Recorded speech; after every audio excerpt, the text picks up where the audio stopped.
In this video, we're looking at a different branch of the government. There are three branches. This is the legislative branch. And whenever you see the prefix legis, think of law. The legislative branch deals with the law. And a picture here of the center building of the legislative branch. This is the Capitol building. Notice the spelling is T-O-L. This is not like a capital letter. The spelling is different. This is the U.S. Capitol building. You notice the dome, that the roof is a dome. The Senate occupies one side and the House of Representatives the opposite side. There is a word here that I want you to know. The United States has a bicameral legislature, which simply means that it has two parts. So when we talk about the legislature, bi is two, it is a bicameral legislature. It's a two-part system. So this illustrates very well how the legislature is structured. The legislature is a synonym. It means the same as the United States Congress. And we're going to figure out how many members by looking at the two parts. So here's the bicameral legislature. The House of Representatives has 435 elected, these are not appointed, representatives in total, and this is based on population. So states with more people have more representatives. A state like Alaska that has a much smaller population than New York will have many fewer representatives. The Senate, on the other hand, is made up of 2 senators per state. So each state, regardless of size, gets 2 senators. If there are 50 states, and you need to know that if you don't, 50 times 2 is 100 elected senators. They are not appointed, they are elected. Senators serve for 6 years. Representatives serve for 2 years in a term. You need to know that. Remember, this is memory piece. Okay, a high school graduate needs to know that. If you add the 435 and the 100, you are going to get 535 members of Congress. So that is the legislature. It is a two-part system of representatives and senators. Let's look at the duties of the legislative branch.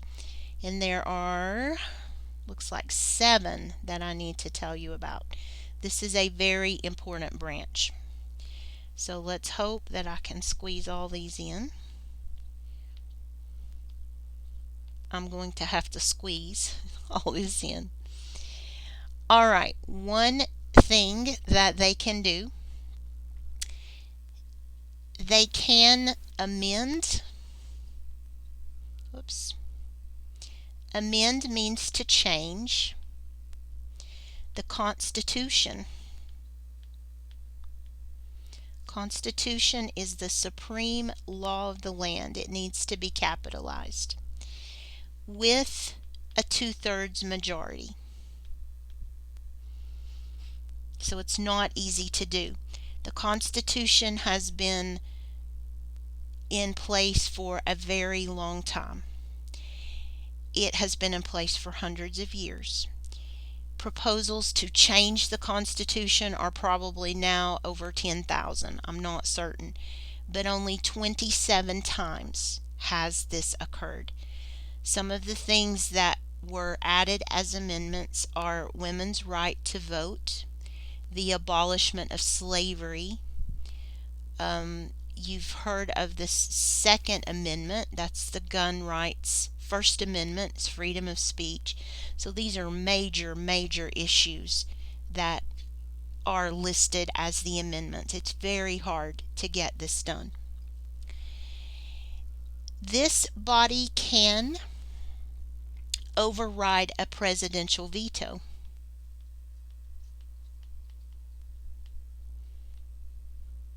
And I have to abbreviate here, a president's veto, again, with 2/3 vote.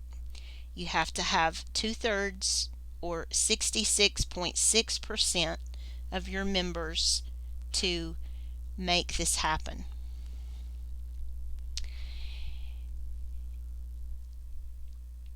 Congress can ratify treaties. Remember, the president makes the treaties. Congress accepts them, approves them, can vote changes to them with foreign governments.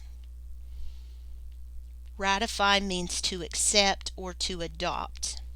So Congress approves those committees. And again, I'm abbreviating, guys, because of space. I need to have enough room. Congress approves presidential appointments. So if the president says, I want John Doe to be, or Jane Doe to be my next Supreme Court justice, Congress has to approve that. So if the president wants Jane Doe to be Secretary of Education, Congress approves that. So approves the president's nominees and appointments. You see where it becomes very difficult if the president is if say the president like Trump is a Republican and Congress is Democratic, because then they're fighting about agreeing on these things. Vice versa. When Barack Obama, who was a Democrat, was president, he was arguing with the Republicans in Congress about these issues. So this is where political things come into play. Congress can impeach a president. We saw this happen not long ago. The House of Representatives, which at the moment is a Democrat-held body, the Democrats have the majority, passed impeachment articles against Donald Trump. The Senate took up those articles, held the trial, and found him not guilty. So impeachment is in the hands of Congress, a bicameral Congress. Here's the big one to me, because this is the one that hits me hardest. Congress can propose tax laws. Congress proposes all laws, but tax laws, I'm going to say, and other laws here too.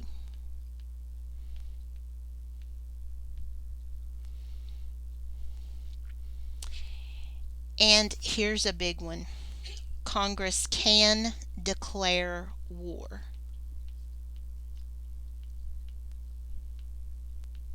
Okay. One that's not listed here that probably should be. Congress has the authority to print money. So you can see that Congress's duties are very broad. They have a lot of responsibilities. We vote for them directly. So these are our representatives in that republic government. Okay, the legislative branch, the lawmakers, checks on or watches the president and the judicial branch that we have not yet talked about. The legislative branch is checked by the president and the judicial branch. So each branch is watching the other two. That's called checks and balances. To put this one into your workbook, let me show you how to do that. I'm going to make just a copy and go back to my workbook. On page 73, you can put it at top or bottom. I'm going to put mine on the top. Again, you want to assemble your file first. Stack all of those pieces, and then that one will sit right there. You need to memorize everything in that file. It's very important stuff. Okay, I'm going to stop this video and then I'll be back to tell you a little bit more about government.